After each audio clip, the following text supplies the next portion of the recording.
Las opiniones y comentarios emitidos en Cruce de Ideas son responsabilidad de quienes la expresan y no representan la opinión de ese medio televisivo.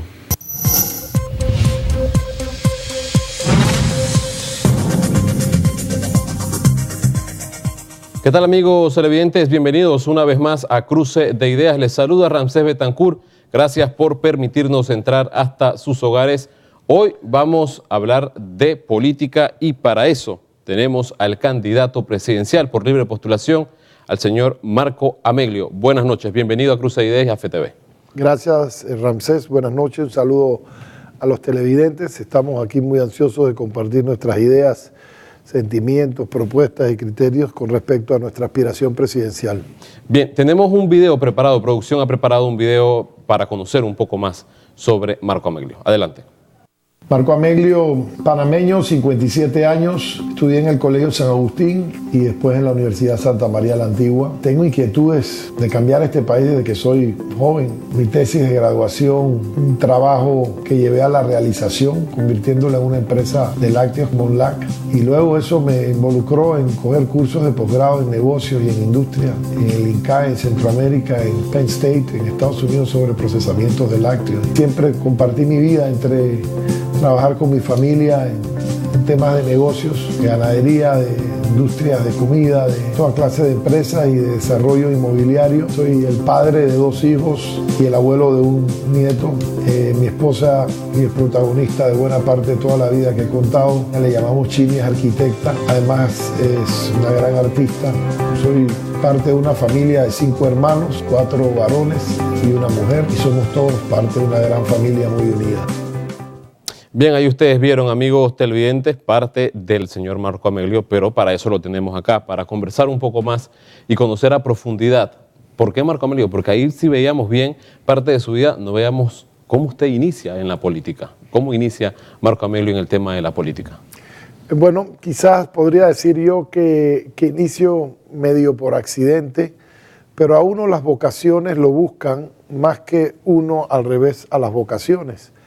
Eso pasa en la vida para todo, para la música, para la vocación sacerdotal, etcétera. Es decir, ¿existe la vocación o no? Yo diría que sí existe la vocación, porque si yo cuento la historia que tiene que ver con mi inicio de la política, es muy casual. Brevemente te lo explico, fui invitado por un señor mayor, famoso en la política, amigo de mis padres, cuando yo tenía 17 años y estaba en 6º año de bachillerato a un seminario en tiempos en que en Panamá no había democracia, en que participar en un seminario de política era una actividad subversiva, prohibida, peligrosa. Entonces sonaba como excitante, ¿no? Y uno joven que le gusta la aventura puede verse atraído a eso, pero realmente la política yo no tenía ese chip todavía entendido, que lo venía de fábrica, pero no lo había descubierto. Entonces, realmente voy al seminario, realmente es porque mis padres casi como que me empujan a hacerlo y como por cumplir, por obligación y algo de curiosidad que siempre nos mueve, fui al seminario. Era de viernes a domingo, casualmente en un sitio que todavía existe de oración y de retiro, en Emaús. Allá fui. En aquel momento era una fundación alemana que promovía un seminario sobre la libertad. Aunque no lo creas, ese era un tema subversivo para los militares y el PRD en aquella época, que perseguían a quienes hablábamos de libertad, justicia y democracia. Entonces, por supuesto, era un movimiento relacionado al Partido Liberal, que ya no existe, que es con quien me inicié en la política, y trataba sobre la libertad, que es la esencia del movimiento liberal internacional. Entonces, participo en ese seminario medio aburrido, ahí con unos técnicos alemanes y hablando cosas que no se comprendían todas muy bien claras, y resulta ser que en la mitad del seminario, el sábado en la noche, cuando ya estábamos dormidos, llegaron unos carros con unos agentes de la seguridad del Estado vinculada a los militares, que en aquel tiempo se llamaba el G2, que era un organismo muy relacionado a tortura, represión y desaparición de personas, etc. Era el brazo feo de la dictadura.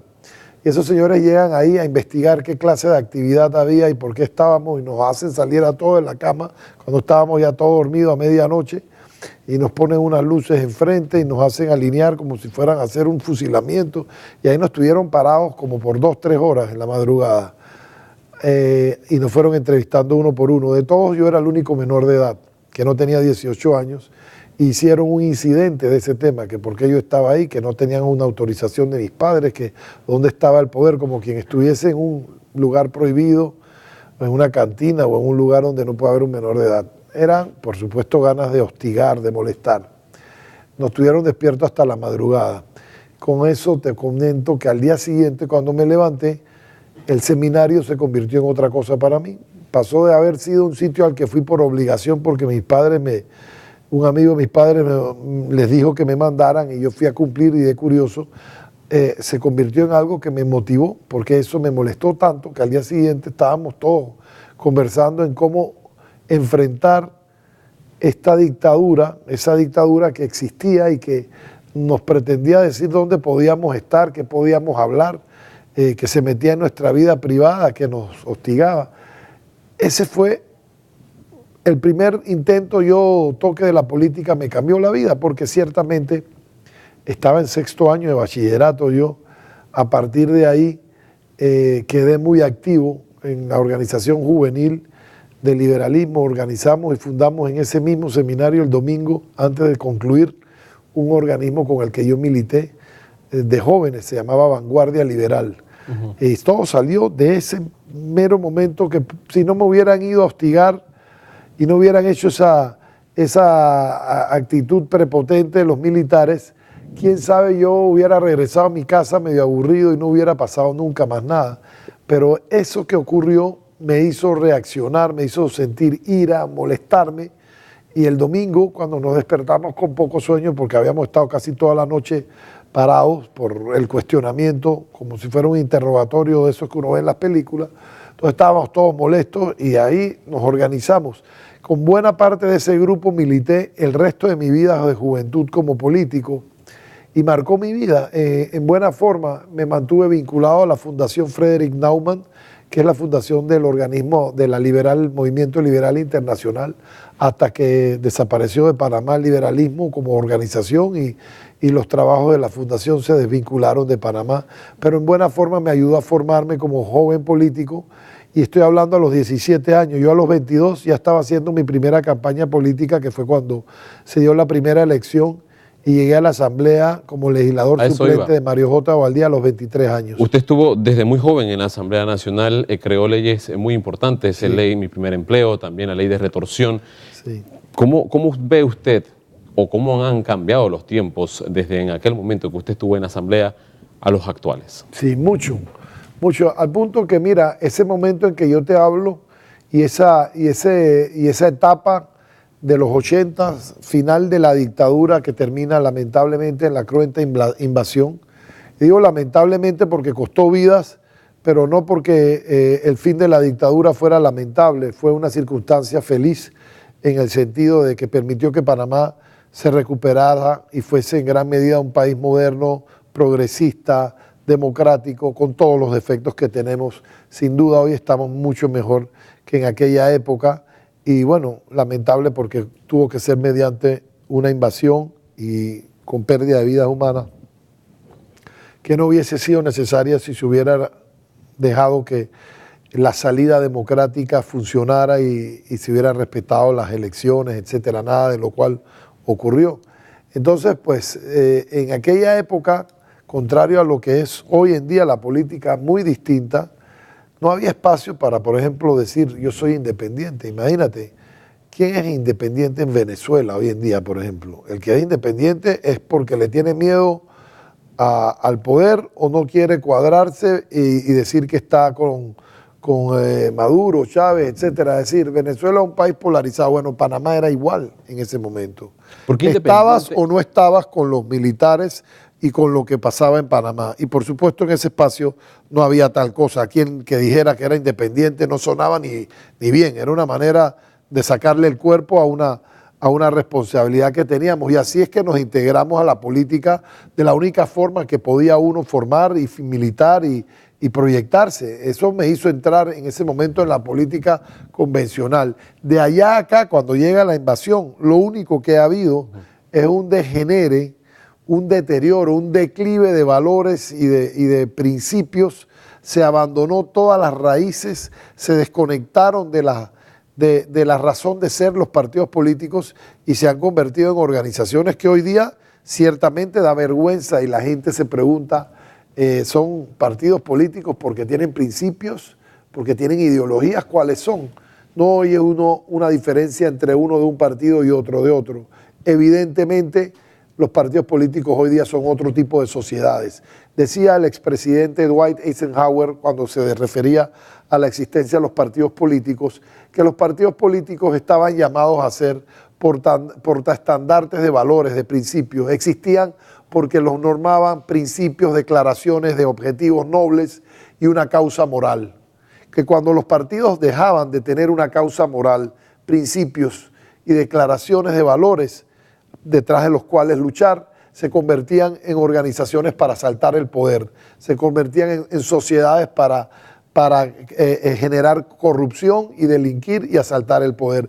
Y eso es precisamente lo que define hoy en qué se han convertido los colectivos dirigidos por cúpulas cuestionadas. Yo no cuestiono a los militantes de los partidos políticos que son víctimas secuestradas, igual que lo estaba yo, de un sistema que simple y sencillamente no quiere cambiar, orientado al negocio de la política, cuando el objetivo de la política no es el negocio, sino el atender y servir al país. Ahora, este deterioro en la política, sabemos que usted fue miembro del Partido Panameñista, ¿lo empujó a tomar la decisión de ser un candidato por libre postulación? Sí, correcto. El proceso este de descomposición lo lleva uno, bueno, mira tú, pasaron 30 años después de la invasión. En 1989, en diciembre de este año 19, cumpliremos 30 años de que se dio la invasión. Y cuando yo miro atrás, me da vergüenza. Siento que tenemos una deuda enorme con el país. Un país que crece, sí, con una gran posibilidad de ser mucho más, pero crece de manera desigual, producto del capricho y del egoísmo de una clase política que piensa en sí antes que en el país y en sus supuestos objetivos colectivos con la sociedad. Y eso obviamente pues, nos ha llevado a ver y a llegar a un punto en que pues, están completamente desconectados los partidos de sus objetivos originales, de sus declaraciones de principios, están desconectados de los sentimientos del pueblo. Son organizaciones sin brújula, en donde hoy lo que priva es el interés de llegar al poder para beneficiarse de él. Y obviamente no es una casualidad que hoy cada partido político sea dirigido desde la Asamblea Nacional, porque es que ahí es donde llega el presupuesto de la nación, ahí es donde llega el dinero, ahí es donde se distribuye el dinero. ¿Y quiénes lo distribuyen? ¿Quiénes lo organizan? ¿Quiénes lo administran? Precisamente aquellos que no es por su popularidad y por ser un decado de principios y de valores, sino porque simplemente ejercen el más puro y vulgar clientelismo accesando dineros del Estado que debieran ser dirigidos a obras y a solución de problemas nacionales para comprar conciencias, para repartir prebendas, para apoderarse de recursos que terminan en destinos y en manos que no son las que debieran ser como fondos del Estado. Y eso les ha permitido, obviamente hoy, sin excepción, presidir partidos políticos. Todos los partidos que están en la Asamblea están dirigidos por diputados.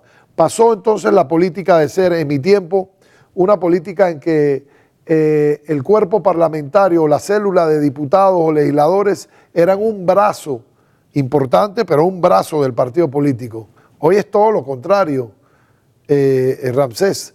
Hoy Los partidos son un brazo de los diputados. Ahora, ¿cómo a diferencia cambiar de eso? antes que los diputados eran un brazo de los partidos. ¿Cómo cambiar eso? Porque veíamos el domingo y usted desde que estaba recogiendo firmas, porque le estuve dando cobertura a todas estas actividades en donde Marco Ameglio recogía firmas, denunciaba que había compra de firmas, habían candidatos que estaban comprando firmas, y veíamos el domingo cuando el equipo de Claramente, pues prácticamente le dio seguimiento a la presidenta de la Asamblea, Yanibel Ábrego, y supuestamente llevaban pues bolsas de comida para entregarla. ¿Cómo hacer? ¿Cómo cambiar? ¿Cómo darle la vuelta a todo este tipo de corrupción dentro de la Asamblea?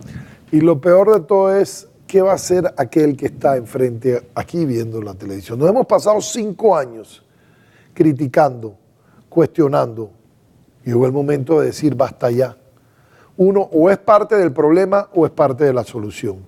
Cuando yo me percato en lo personal, primeramente, que los partidos políticos, yo, después de un tiempo, ¿qué me lleva a mí a tomar la decisión? Bueno, el alejamiento de la política diaria. A partir del año 2008 me mantuve unos años separados, entré a la junta directiva del canal, ahí se me designó, no se me incorporó en el gobierno, era parte de los partidos de la alianza que apoyaron al señor Martinelli.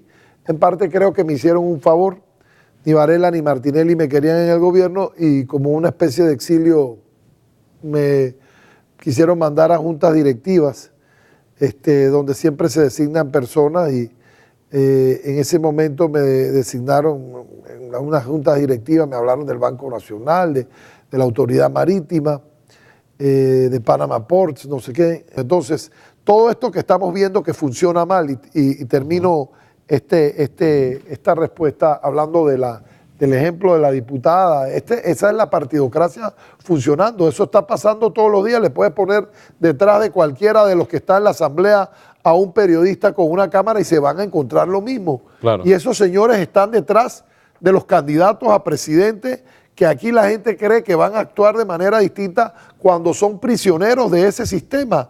Esos diputados son los que eligieron y apoyaron. No hay un candidato a presidente del panameñismo, del Cambio Democrático, del PRD, que no tuviese a la totalidad de la bancada de su partido, a esos mismos que se dedican al clientelismo, que han metido la mano en todas las planillas y han agarrado recursos del Estado y convertido su despacho de asamblea en oficinas públicas que desarrollan obras como si fueran alcaldes, representantes o hasta ministros. Y esos señores son los que influyeron, de la misma manera en que se apoderaron de su partido a través del clientelismo, influyeron con ese mismo mecanismo en la decisión. ¿O tú crees que los diputados del PRD estaban con otro candidato? No había uno con otro candidato. ¿Tú crees que los diputados del panameñismo estaban con el señor del MIBI? No, no había uno. Es decir, ¿con quién estaban los diputados del panameñismo? ¿Con quién estaban los diputados del PRD? Sí. ¿Con quién estaban los diputados del Cambio Democrático? Si usted quiere saber si estos señores representan más de lo mismo o representan una posibilidad de que su palabra y su elegante presencia en los foros, hablando cosas bonitas, verdaderamente indique que pueden llevar a este país a redirigir el rumbo torcido que hoy lleva, está equivocado, porque responden y son la consecuencia de este proceso político. Es más, son prisioneros, son el producto de este sistema. Entonces, eso que se vio ahí en ese reportaje que tú refieres es la regla de cómo funciona el aparato y el sistema político con recursos que pagamos todos los panameños. Y ni hablemos de la diferencia que hay entre las campañas de libre postulación y las campañas de los partidos. Aquí se está idiotizando a la población con el uso de recursos millonarios que provienen de los fondos que pagamos los panameños con nuestros impuestos, mientras a nosotros nos niegan el acceso a poder incluso utilizar recursos propios para poder pagar nuestra publicidad. Tengo que irme a la primera pausa comercial aquí en Cruce de Ideas. Usted ha hablado de diversos temas, pero más adelante vamos a hablar de educación, de salud, del sector agropecuario. La semana pasada usted estuvo presente en un debate en el área de la provincia de Chiriquí, en Cerro Punta específicamente. Vamos a conversar de estos y otros temas. Amigo televidente, usted no le cambie. Recuerde seguirnos en nuestra cuenta de Twitter. Ahí puede emitir sus comentarios, sus opiniones en @FTV05. Una pausa, ya regresamos. Esto es Cruce de Ideas.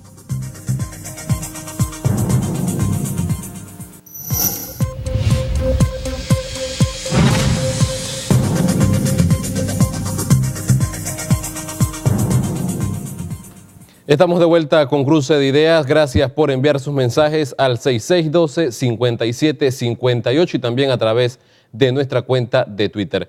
Señor Amelio, quedábamos conversando en el tema, por ejemplo, de la Asamblea, pero nos quedan temas pendientes. Educación, salud. Por ejemplo, la ciudad hospitalaria lleva meses de atraso, un proyecto que se inició en la administración del expresidente Ricardo Martinelli, que tal vez por algunas irregularidades que se encontraron en esta administración, se tomó la decisión de hacer algunos cambios y que se tenía previsto que en el mes de marzo actualmente se diera la inauguración de la primera fase. Sin embargo, se está atrasando todo el tema de Ciudad Salud, un proyecto que es necesario porque el sistema público de salud pues no es el mejor, el que hay en Panamá, y en su página web, las propuestas de gobierno, usted señala que el Ministerio de Salud va a trabajar coordinadamente con la Caja del Seguro Social para no duplicar gastos innecesarios ni hacer inversiones paralelas. Y mira, ahí el retraso no es de meses, permíteme corregirte, pero es de años. Lamentablemente, el tortuguismo que impera en este gobierno, ni siquiera para hacer el show de las investigaciones donde al final no quedó nadie, no hubo ninguna irregularidad. No sé si creer o no creer, porque lo que tenemos es una justicia manipulada, en donde aquí había gente por un mismo delito en la calle porque pasaban por taquilla o eran amigos de alguien que estaba en el poder, y otros igual por la misma cosa guardados en la cárcel mientras los investigaban, por delitos que algunas veces no requerían estar en la cárcel. Se abusó nada más para tratar de forzar a las personas a una declaración que implicara en la obsesión de persecución a otras personas. Esto ha sido lamentable por lo que se ha hecho con la justicia y ha pagado el país. Entonces la ciudad hospitalaria fue, yo creo que casi 3 años, no sé si llega a los 3 años, pero llegó a tener estar en abandono de tal manera que se han perdido equipos, porque se abandonó la obra.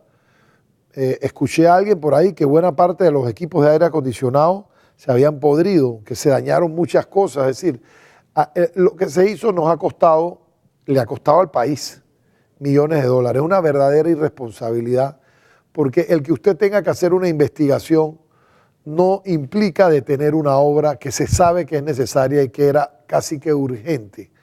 Entonces, sí, no son meses el retraso de la ciudad hospitalaria, que además yo no sé quién pudo haber pronosticado que en estos meses se iba a inaugurar, porque si usted pasa por ahí está lejos de que se termine en este año. Una muestra más de la desidia y del manejo chambón de la cosa política y pública.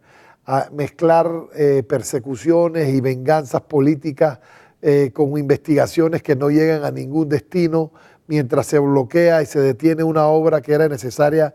Eso al país le ha costado dinero. ¿Quién lo va a pagar? ¿El señor Varela?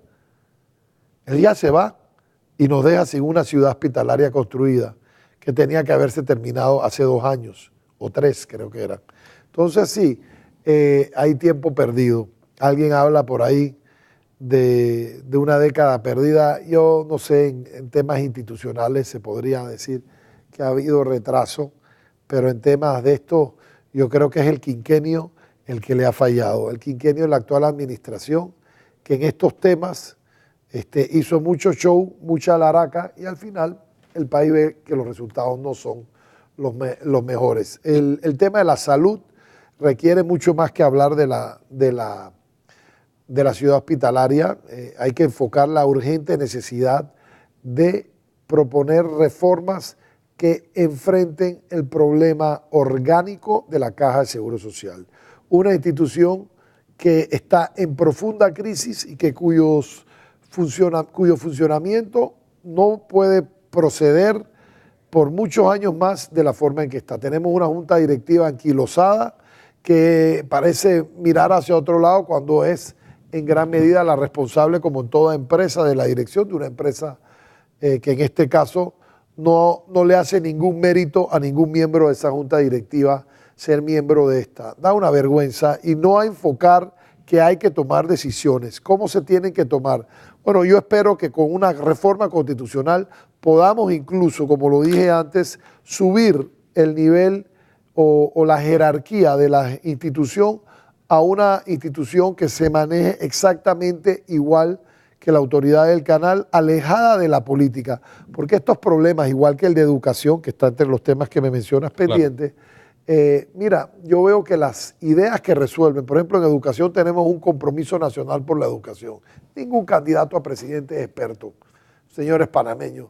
Lo que necesitamos es un líder que dirija, que tenga un pensamiento claro de cómo es el problema nacional de los diferentes temas, no que sea un experto en cada uno de ellos, ¿verdad? Nosotros somos dirigentes, somos el gerente general que le va a manejar a los ciudadanos su principal empresa, que es el país.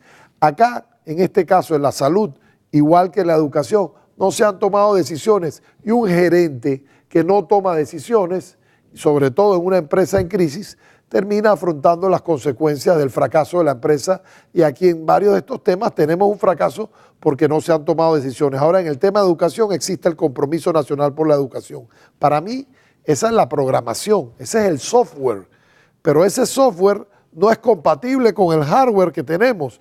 La estructura politizada de un Ministerio de Educación no va a permitir que ningún cambio profundo se haga en el sistema educativo. Por eso propuse en el debate del 20 de febrero, más que una transformación del sistema educativo, una verdadera revolución educativa, formulando la necesidad de elevar el tema de la educación a rango constitucional, también con el tema, con el rango de autoridad. Autoridad nacional por la educación, de una manera que la educación se maneje con autonomía e independencia de la política, de los cambios de gobierno y de la política partidaria. Si usted no cambia ese hardware, cualquier software que le meta lo va a llevar a la errónea conclusión de pensar que es que nos equivocamos, que el programa del Compromiso Nacional por la Educación no era el programa correcto, que había que poner otro programa. No, es que también el problema de muchos de los temas aquí en Panamá, como el del agua, donde también formulo, esos son los tres temas en los que yo he concluido que se necesitan autoridades separadas de la política. Si la política se mete en el medio, los cambios de gobierno, los cambios de dirección que se dan no van a poder permitir implementar una proyección a largo plazo que permita resolver estos problemas que no los resuelve una sola administración. Tengo que preguntarle, señor Ameglio, porque a mis 25 años de edad, tal vez he tomado conciencia en los últimos 15 años, es decir, que he estado viendo que los políticos, por lo regular, se enfocan mucho en el tema educación, en el tema salud, en el tema transporte, en el tema alimentación. Y pero cuando llegan al gobierno se olvidan prácticamente de todo. Claro. ¿Qué le garantiza al pueblo panameño que se vaya a cumplir con todo lo que dice este plan de gobierno de Marco Ameglio una vez llega a la silla presidencial? Esa pregunta se la pueden hacer con cada uno de los candidatos, y a los pueblos le toca verificar el historial, la trayectoria, la capacidad, las cualidades, la hoja de vida. Nosotros somos personas que aspiramos a ser servidores del país. Yo no sé si los presidentes cuando salen electos están conscientes de eso, pero eso es lo que en realidad somos. Somos personas que somos electos para servir a los panameños. Y obviamente que no podemos estar hablando de que vamos a llegar a la presidencia a ser reyes. El presidente tiene que interactuar con los diferentes cuerpos de poder que existen en la política, y al final de cuentas tiene que gobernar o cogobernar de acuerdo a lo que está en un establecimiento, en la Constitución está establecido. Entonces sí, yo creo que es fundamental que nosotros podamos enfocar la solución de los problemas primero, y lo que le toca al pueblo panameño es verificar el currículum de cada uno. Yo te estoy pidiendo empleo, pero no porque yo necesito un empleo, sino porque quiero ser un servidor del país. Ahora, tengo las cualidades. No todos tienen, todo el mundo quiere volar un avión, pero no todo el mundo puede volarlo porque hay que pasar por una experiencia, unas horas de vuelo, hay que ir a un simulador, ¿verdad? Claro. Bueno, yo no creo que manejar el país es más fácil que manejar un avión. Es todo lo contrario. Entonces es muy importante que, por más disgustados que estemos con los últimos pilotos, no vayamos a concluir con que lo que se necesita en Panamá para que maneje un avión es una persona que no sepa volar, porque eso nos puede llevar a un estrellón. Entonces sí, hay que conocer el país y sus problemas. ¿Cómo se cree en una persona o cómo no se cree comparado con los otros. Yo creo que es la hoja de vida de cada cual, la historia, las experiencias, lo que acumulamos, lo que presentamos en ese currículum. Si tú estuvieses siendo contratado por una empresa, tú tendrías que armar tu currículum y en base a eso te van a entrevistar. Claro. Y cuando seas jefe y te toque entrevistar, el ejercicio que vas a hacer va a ser revisar las ejecutorias. Pero ¿quién y fiscaliza ver las al presidente cuando características? tiene prácticamente a una Asamblea Nacional a sus pies, cuando tiene un órgano En ese judicial a sentido, sus pies? los últimos gobiernos no han tenido una asamblea a sus pies. Permíteme decirte que ese no es el problema. El problema no hay matraqueos, como dicen el algunos problema es diputados no de saber oposición. cómo interactuar en un sistema donde el presidente no lo controla todo. Y después de todo, ¿por qué lo tiene que controlar todo? Sería sano que el presidente lo controle todo. Entonces diríamos que todo pasaría por plancha y no se discutirían las cosas. Fíjate cómo es la historia, pues entonces ni una cosa ni la otra es buena. Un gobierno que tiene un control total de la Asamblea no va a discutir los temas. ¿No sucedió eso con los magistrados recientemente? No. Cuando se había dicho al que contrario, no se iban a aprobar. Al contrario, y los lo que no aprobaron. sabemos es cómo los aprobaron. Porque te recuerdo que los primeros dos fueron rechazados. Y te sigo recordando que los magistrados estos tienen meses esperando. Que sorprendentemente produjo que estos magistrados pasaran. Seguramente que hubo una negociación. Acuerdo y la de recámara, matraqueos, como la dicen los experiencia diputados nos de deja oposición. saber, la experiencia nos deja saber que esos matraqueos nos cuestan a todos. Por supuesto. Porque terminan siendo resueltos con fondos que no salen del bolsillo, sino del pueblo panameño. Entonces tiene que haber una forma distinta de enfocar esta realidad porque va a seguir existiendo ese conflicto permanente de la separación de los poderes. Entonces, ¿es bueno o no es bueno la separación de los poderes? El sistema democrático esencialmente se basa en la separación de los poderes, pero un poder puede secuestrar al otro como lo ha tenido actualmente en este gobierno muchas veces la Asamblea.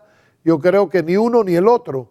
Tiene que haber concertación. Yo creo que simple y sencillamente tenemos que entender que mediante concertación podemos llegar a acuerdos que de cara al país le representen caminos de solución a muchos de los temas en los que los panameños tenemos gobierno tras gobierno pendiente buscar solución. Y esos temas, constitución, agua, seguridad, salud, educación, entre otros, sector productivo, ¿verdad? Que no hemos hablado de eso. Son temas que no puede resolver ninguno de los que gane con su partido solo, sin el concurso y la participación de los demás que estemos ahí. Y yo me imagino claramente ganar la elección y al recibir las llamadas de los demás que hayan perdido, decirles, tú representas un porcentaje de la votación de este país.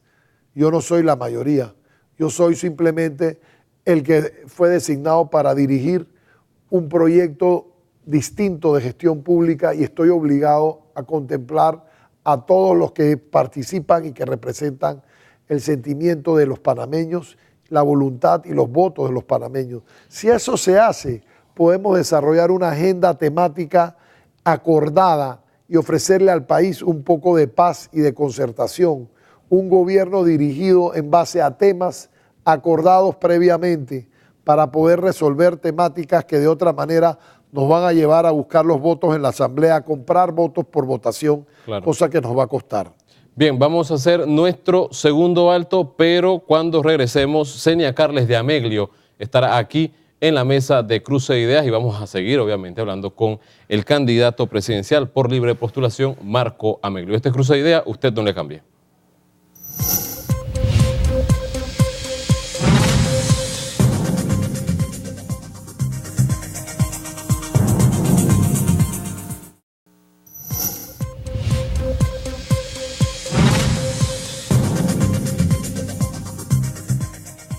Estamos de regreso con Cruce de Ideas, amigos televidentes, y como les comenté hace un momento, está con nosotros Xenia Carles de Ameglio.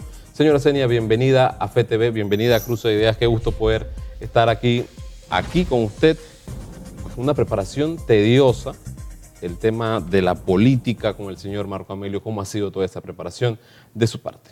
Bueno, no ha sido fácil, pero con el favor de Dios todo ha funcionado bien, todo ha ido como debe ser.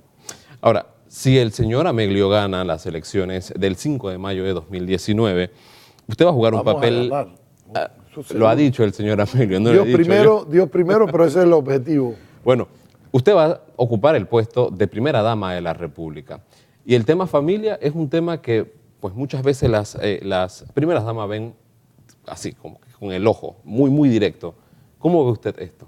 Bueno, eso es un tema muy fácil para nosotros porque el tema de la familia para nosotros es algo primordial.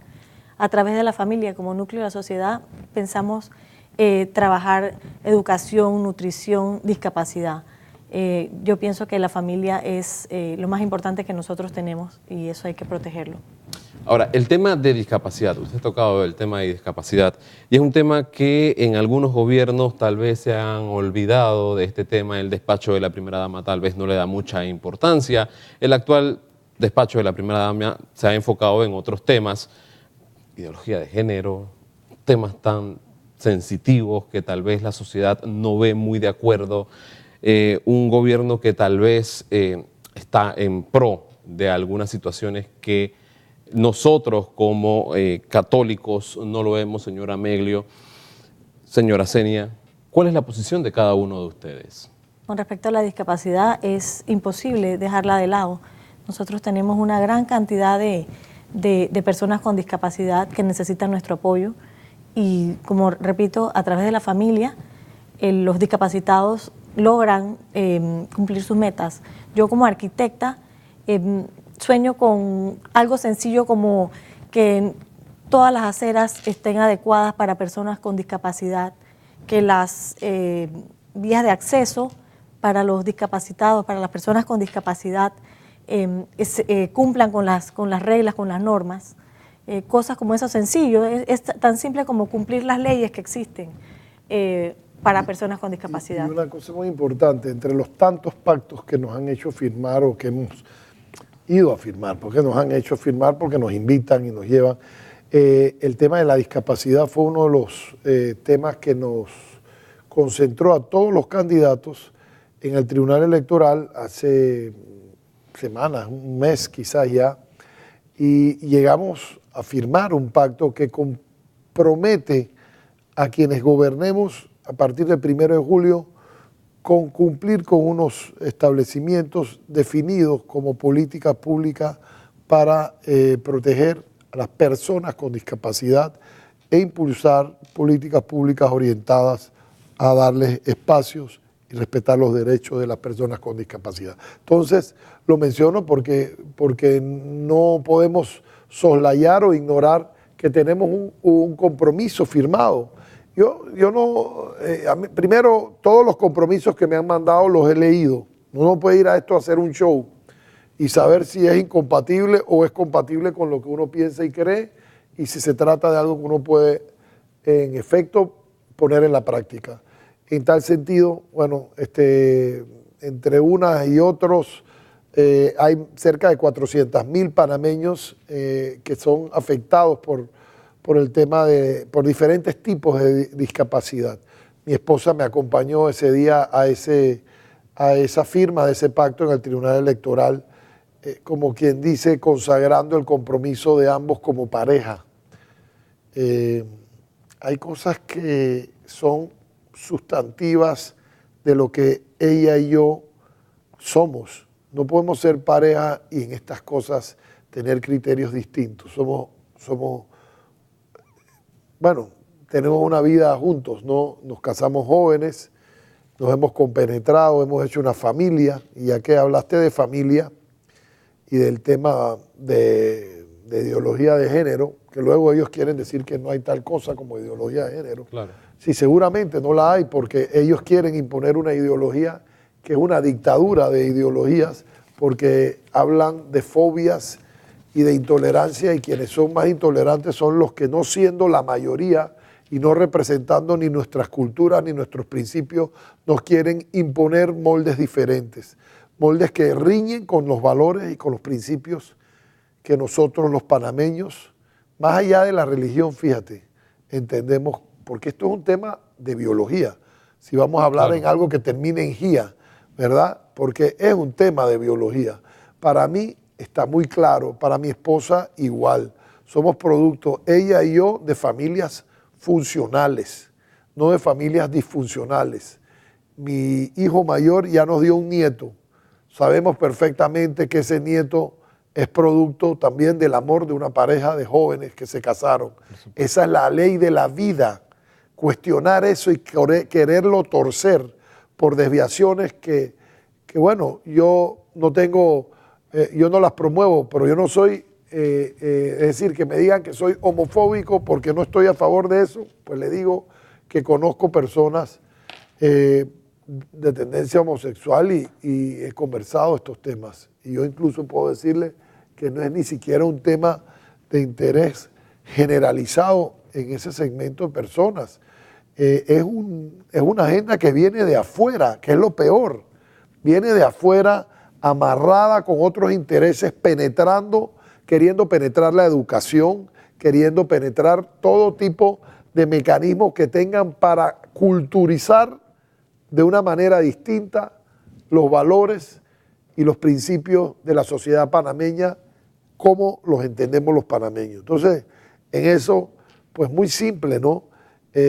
Yo no hago una bandera de esto, es como es. Para mí el pan, pan y el vino, vino. Y el matrimonio la palabra matrimonio viene de matriz, ¿no? Claro. La especie humana vive y existe hoy producto de que alguien entendió claramente esto hace millones de años. Y para los que somos cristianos, sí, bueno, todo comienza con Adán y Eva, no con Adán y Evo, porque si hubiera sido por Adán y Evo, no existiría la humanidad. Entonces yo creo que estamos muy claros de que en estas cosas, pues simple y sencillamente, se nos quiere torcer el destino y la dirección de cómo son las cosas, no solo porque Dios las manda así, para los que somos cristianos y tenemos principios cristianos que defender, sino porque es la ley de la vida, porque es la naturaleza y porque es un tema de biología. Entonces, en lo que nosotros respecta, esas cosas las tenemos muy claras. Nosotros no tenemos por qué promover lo contrario de aquello. Son ellos los que quieren promover el cambio de una cultura y querer imponer una ideología que no corresponde con lo que es la cultura panameña, ¿no? Así es. Señora Zenia, el tema de la participación de las mujeres en la política, ¿cómo usted la ha visto? Bueno, desde 1930. En 1930 logramos las mujeres fundar un partido feminista, un partido político feminista. En 1941 logramos tener el derecho a votar. A partir de esas fechas, las mujeres cada vez hemos ido destacando más en política y hemos tenido grandes logros. ¿Cree usted que el gobierno del señor Marco Ameglio debe apostar por ministras en lugar de ministros? Bueno, es cuestión de capacidades. Actualmente las mujeres ocupamos 55% de los puestos, de los cargos de la administración pública. También ocupamos el 29% de los cargos en ministerios, 18% en la Asamblea Nacional, pero debiera ser mucho más. Y debiera ser de acuerdo a nuestras capacidades. No debiéramos encasillarnos a simplemente un porcentaje. Eso quiere decir que si estamos en capacidad de ocupar el 80%, pues ocuparemos el 80%, no el 50% ni el 30%. Planes que tiene Zenia Carles de Ameglio dentro del despacho de la primera dama. Planes. Lo más importante para nosotros es la familia. Es apoyar, promover la familia como núcleo de la sociedad y a través de la familia tratar educación, nutrición, discapacidad. Me encantaría también promover la importancia de la reforestación, del cuidado del agua, promover la medicina preventiva, sobre todo en las áreas rurales, las mamás, las mujeres embarazadas, menores de edad, todo ese tipo de cosas hay que prevenir, no esperar a que sucedan. Señora Ameglio, usted se ha hecho muy famoso en redes sociales desde que arrancó la campaña política por el tema de la publicidad del baigón, el tema de las ratas. Yo tengo que preguntarle esto como joven. Usted ha hecho revuelo en todo este tema del baigón, que si en YouTube, que si en Facebook, que si en Instagram. ¿De dónde sale toda esta idea para enganchar a los jóvenes? Porque realmente ha hecho ruido esta campaña. Bueno, mira, detrás de lo gracioso que tiene hay algo que que lamentablemente no es tan gracioso, y es la realidad de que la política hoy día para muchos, para los jóvenes, para muchas personas apesta. La política que han hecho algunos políticos, pero luego tenemos que tener elecciones, tenemos que tener relevo en los cargos públicos. ¿Somos todos iguales? No, ni todos los seres humanos son iguales, ni todos los hombres, ni todas las mujeres, ni todos los abogados, ni todos los médicos son iguales. Y por supuesto que tiene que haber una solución a esta crisis que hace que muchos sientan asco de la política. ¿Se siente asco de la política? Yo diría que sí, en muchas ocasiones. Se siente asco cuando la gente se olvida de la palabra, cuando se meten en actividades que no les corresponden, cuando utilizan recursos que pertenecen al país y a los que necesitan un sistema educativo más efectivo y un sistema de salud igualmente real y no deficiente. Es decir, cuando los millones de dólares se nos niegan, entonces uno, entre el disgusto y el asco, termina llamándole ratas a todos ellos que nos niegan la felicidad, que nos niegan el futuro, que tienen secuestrada la educación, que tienen secuestrado el agro, que tienen secuestrada la salud. Son ratas que han estado royendo, son roedores de la cosa pública y por eso le llamamos ratas. Es una manera despectiva, es una manera fea y hasta mi madre me ha cuestionado por el uso y yo con un par de personas que he conversado sobre eso le pregunto, ok, ¿cómo tú te sientes con respecto a la política? Ah, no, eso da asco, me dicen. Entonces, ¿cómo les llamarías a estas personas? Se quedan pensando, miran para arriba y me dicen, tienes razón, ratas. Y a las ratas hay que fumigarlas. Tenemos que reactivar la economía, pero tenemos que darle esperanza a la gente de que vamos a cambiar el rumbo del país. Y el rumbo del país lo cambiamos en la medida que saquemos a las ratas. Y todo el mundo sabe quiénes son las ratas. Y no importa el color de la camiseta que tengan, son ratas. Y recuerden, como dice el dicho con la mona, aquí se aplica con la rata, que en la rata, aunque se vista de seda, rata se queda. Igualmente, si es morada con amarillo, aqua con rosado o azul con rojo, es igual, ya lo sabemos. ¿Cuáles son las ratas? ¿Qué hacen en la asamblea? Controlan los partidos políticos, controlan las federaciones, le ponen precios exorbitantes a los bates de béisbol. Yo no sabía que los bates valían tanto hasta que los diputados... Yo nunca me imaginé que un bate podía costar $400, por favor. Eso es lo que... son las ratas, eso es lo que nos están enseñando. Ahora, entonces ese no es el país que queremos y para eso hay que fumigarlos el 5 de mayo con tu voto. Ese es el baigón con el que vamos a fumigar las ratas y con el que le vamos a dar al país una esperanza, diciendo basta ya con tu voto y dándole paso a una revolución independiente que lideraremos para darle a Panamá un gobierno de ciudadanos para ciudadanos y no de partidarios para copartidarios, ni mucho menos de ratas para ratas. Ahora, hay que preguntarle a usted, antes de finalizar Cruce de Ideas, por su compañero de fórmula, el señor Mario Boy Galindo, que le hicimos la invitación, pero por razones personales no ha podido venir. No, es que coincide con... nos tuvimos que dividir y me excuso porque él venía conmigo y al final teníamos un conflicto de horario y él me está representando en este momento en un evento que lamentablemente pues, nos movieron de fecha varias veces y al final yo no podía... En esta ocasión que me tocaba decir no puedo, los demás candidatos sí podían y bueno, nos hemos dividido. Esto es como es esta campaña corta, rápida. Mira, me quedan 40 y tantos días y tenemos 29 foros, agendas, debates. Casi que no podemos fluir en lo que debiera ser un calendario de campaña, de giras y tenemos que hacerlo. Vamos a tener que dividirnos y hacer un poco esto, pero sí, mi candidato a vicepresidente, a diferencia, y lo quiero destacar, porque eso es lo que permite decirle a los panameños que un gobierno independiente hoy en Panamá es posible. Es posible porque podemos darle a los panameños un gobierno coherente, como lo es la designación de mi candidato a vicepresidente. Un abogado, productor agropecuario, diplomático, ha sido embajador en 2 países, fue diputado en la época del presidente Endara conmigo. Nos conocimos en la fundación de un periódico que se llamó El Diario Extra, en la época de la dictadura.